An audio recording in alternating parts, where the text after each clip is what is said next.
Those thieves from Baltimore are back in town, and this time they're only leaving with a loss. It's week 8. Browns and Ravens, who welcome you back down to the sideline at Huntington Bank Field. No top dog. I'm not giving you an opportunity for a rebuttal there. John Doss, the top dog, Hanford Dixon, the 3-time Super Bowl champion, Gerard Cherry. And look who stopped by. It is the Hall of Famer. Yay! Joe Thomas is in the house. And, man, we missed you this preseason, Joe. But you had an opportunity in Germany. Tell us a little bit about that. Yeah, we had an amazing opportunity to go over to Europe to coach in Munich, Germany, in the European League of Football. There's 17 teams in our league, and just an opportunity to go and coach professionals that were just dying for any information, any higher level coaching, but then also having enough time to be able to go travel with the kids, let them experience Europe, let them do all these little trips when we were over there. Just an amazing experience for all of us, and opportunity for me to scratch the coaching bug a little bit, teach the kids about different perspectives on life and everything, but sure feels good to be back in American soil. Well, that's the question I had for you. How did the family just uprooting them going over there? It was an experience, wasn't it? It was, and it wasn't always perfect, but it was always great memories. And even when times were tough and we were trying to figure things out, living in a small apartment in Munich, and the lady living underneath complaining about all the noise the kids are making, because in Germany they're not afraid to tell you if your kids are making too much noise. But no, it was just so cool how many memories we made in that short little 9-month period that we were living over there. And Joe, seeing the game grow the way it's growing, you got to see it on an organic level in Germany. What are your thoughts about the growth of the game on an international level? It was cool. I mean, that was really what sparked our interest in going over to Europe and coaching and living over there. When I was at the NFL game 3 years ago, that was in Munich, I couldn't believe how many football fans were over there. I mean, they had 1 million ticket requests for their game. For Allianz Arena, they're like 60,000 seats. And so, there's a ton of NFL fans. There's a ton of interest in football. And now it's just a matter of figuring out how we get enough people playing youth football like we do in the States so they understand the game a little bit more so they can follow like a local team the way they do with soccer over there. All right, let's talk about something that's maybe a little less happy. I think of all of the surprises of this 1-6 start to the season for the Browns, the offensive line play, and we know that there has been some injury issues on that offensive line, as there has been the last couple of seasons, but surprising that the offensive line has not played as well as they will admit they probably should be. Yeah, I think it is a surprise because we saw how well they played in the last few years and dealing with the injuries that they dealt with the last couple of years. It seemed like they were able to replace guys a lot easier, and you were still getting quality performance from backups that maybe didn't have as much experience. And I think part of that you have to chalk up to the fact that you had two of the best offensive line coaches in the NFL, Bill Callahan, Scotty Peters, who were there for a few years developing that second level of talent, which when you switch coaches and you bring in some different schemes, it takes those younger guys, those backups, longer to kind of learn how to be able to plug in because they're not getting all the reps that the starters are getting. And a lot of times they're younger players. And so when you're hearing new terminology, new coaching points, new cues, it just takes a little bit more time for them to become comfortable in this new role, in this new system. And so I think that was part of it. Obviously the play with Deshaun hanging onto the football, trying to scramble, make things happen. And then it kind of compounds itself when you got a quarterback that maybe is not throwing the ball on time where he's supposed to. You got an offensive line that's maybe not totally sure of what their job is and how their fit is within the offense. And then you get an offense that is giving up the most sacks and most hits in the NFL. It becomes really difficult to stay on track and on target. So you have manageable third downs. You give your quarterback an opportunity to pick up some of those, and then you're not extending any drives. It puts so much pressure on your defense. So it's the circle of life in a bad way, right? Your offense can't move the ball, puts a lot of pressure on the defense, and then they get tired, and then the other team's offense starts grinding away. So a lot of factors that I think are compounding things that you hope get an opportunity to maybe fix some of that as our guys are coming back with Wyatt coming back at right guard, DeJuan moving to left tackle today. Joe, have you kept in contact with any of those guys on the offensive line? Have you talked to any of them? Yeah, I talk to Joel every now and then. You know, I've been in his situation where you're in a season that's not really going the way you'd hope. Right. And the last thing you want to do is have somebody call you up and say, hey, what's going on? Why aren't you guys playing so well? So we talk more as friends, and that's kind of how I try to keep it during the season. I don't want them to look at their phone like, oh, Joe Thomas is looking for more information again. But after the season, we usually find time to download and have a chance to be like, all right, tell me what happened. Give me the nuts and bolts of the season. Exactly. That's how the DBs feel about Hanford. Anytime they see Hanford's coming, oh my God. Hanford wants another free dinner. What's this guy got to say? I will say the Browns need a strong offensive line performance today because this feels like a 40-plus passing day from Jameis Winston. And the good news is Wyatt Teller activated off the IR. Yeah, that'll be so big, right? Yeah. The inside of our offensive line has struggled a lot, especially with twists and stunts, right? You see so many times that teams were starting to blitz and starting to just heat you up with stunts. We were having a hard time passing stuff off on the inside because of all the guys playing out of position or playing new positions. So I think that'll be huge for pass protection because one place you can take advantage of Baltimore's defense is down the field with some of those deep passes, which is not something we've done very well this season. But with Jameis in there, and you add Wyatt back in there, you're going to have some opportunities, especially off the play action game, to take those shots and to test that Ravens secondary down the field.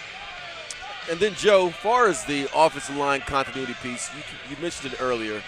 Just explain to our listeners how challenging it is to have a different guy in a different spot and how continuity and familiarity is so important to playing offensive line at a higher level. Yeah, it's communication and it's fit. And sometimes that communication's not how we're doing it right now with our mouths. Right. Sometimes that communication's like, I know you can't hear me, but this means we're going over here to this dude. Or like, just point at that guy, now you know, all of a sudden instead of sliding that way, we're making our combination to this guy. And a lot of that just comes with familiarity of playing next to somebody, of playing in the same system for a long time, but not only making sure you're on the right guys, but then it's the fit, right? Your feet. It's one of the things that I think unless you play offensive line, you don't realize how important it is. Hey, if we're sliding this way, all of a sudden the guy that's the second man on the slide, he needs to fit his feet behind the guy that he's sliding with, right? So that they're not running into each other. It's that fit that you have to have, not only in pass protection, so you're not getting beat with stunts, you're not creating space and seams between two guys that are in pass protection together, but also in the run game. Like, how are you fitting shoulder pads, hips together, trying to get those guys moved vertically to create that separation, that space in a defense to add additional gaps or space that they have to cover up front. I know Jed Wills is somebody that you took an interest in immediately in his Browns tenure when he was drafted by Cleveland back in 2020. The Browns pick up the option for him in his fifth year. And again, I think he'll be the first to tell you he's not playing up to what he needs to play. The second half of the season is big for Jed Wills to show that not just can he belong as a starter on this team, but in the NFL. Yeah, I think what you're going to see here is you're going to get a really good opportunity to see, all right, what's the best version of Jed Wills? Yeah. And can he be part of our plan moving forward? Because he knows he's a free agent at the end of the season, whether it's in Cleveland or somebody else. If he wants to continue his football career getting paid a lot of money, which is what they pay left tackles and offensive linemen because there's not enough of them in the league, you're going to see, hey, can this guy do it to the level we want at that position? Or today you get an opportunity to look at DeJuan Jones. A man that looks a lot like Jonathan Ogden when he walks through there. I got a chance to hug him today. I just could never get over. Could you get your arms all the way around? No, yeah. It wasn't even close. And so I think that's really what they're looking on the rest of the season. Yeah. It's like, all right, hey, what is this O-line? What is this offense? What's the whole team going to look like next season? And I think with Jed, injuries have played a factor, right? Not being out there as much and then having trouble coming off of that off-season MCL surgery that he had this year. But you see the growth in the technique, you see the growth in the understanding, but it's just eliminating those bonehead plays that seem to show up just too often, right? I mean, how many times have you seen it on social media where there's a guy running free and he looks like he didn't know who he was supposed to block? And as an offensive tackle, it's like playing cornerback. Like, it's not how many great plays you have. It's not how good you look running through your technique and stuff like that. It's like, how many mistakes do you make? Because really, we're setting the table for the running backs, the receivers, and the quarterback to go make plays. And we need to do that by being on the same page and making sure we're picking up the right guys that we need to pick up. Well, I think there's a big opportunity for this offensive line, as you said today, because with these guys, they didn't show up Monday night against Baker. I mean, Baker was able to hit a lot of big plays down the field, and I think there's an opportunity for us today. Yeah, no doubt. I mean, if we give pass protection to Jameis, that ball's getting thrown down the field. There will be points scored, whether it's for us or for the other guys. But it'll be exciting, and I think one thing, too, to mention is that last week the Ravens weren't able to stop the run against the Bucs either. Yeah. And so with Nick Chubb coming back, maybe getting a few more touches this week as they try to figure out, what's the appropriate amount of touches where we don't have a setback coming off of that knee surgery. Maybe you have an opportunity to run the ball a little bit, set up some of those play action shots, because I think that's really when the offense is at its best. Well, I'll say this really quick. We talk about this Ravens defense. I mean, they haven't showed up at all this year, but they're winning ball games. I mean, they're 5-2. And hopefully 5-3. Yeah, 5-3. Emphasis on 3. I want to give you, Joe, and you, Gerard, an opportunity now. This is a day that, the sun is shining. It's a game day in the NFL. We're all excited to watch some football, but it's a tough day for the city of Cleveland, for this organization, for this fan base, mourning the loss of Jim Donovan, who you've been partnered with the last couple of years, Gerard. And Joe, I know your relationship with Jimmy goes way back. Tough to wake up to the news yesterday. Tough to digest that news this morning, Joe. Yeah, incredibly tough, because I know that people in the building in Cleveland, they knew how Jim's health was deteriorating, but on the outside, you knew he stepped away to spend time with his family and try to battle cancer. But I think the news, no matter when you get it, just feels so sudden, so abrupt. Somebody who was in your living rooms just a few months ago with Browns preseason, and all of a sudden, he's not with us anymore. And for the man that was the only constant, really, since the team came back in '99, as a person that got drafted here in 2007, developed a relationship with Jim and a respect for the golden voice, the best in the business, and the way that his calls and his voice are so inevitably linked to the memories of Browns fans and some of the moments that are inextricably linked to our fandom and our memories that we've had with this team, that I think about how he was taken too soon. But when I lay my head down at night and I close my eyes and I'm seeing a Browns highlight, he's the guy that's always narrating it forever and ever. And that's one thing that life and death will never be able to take from us.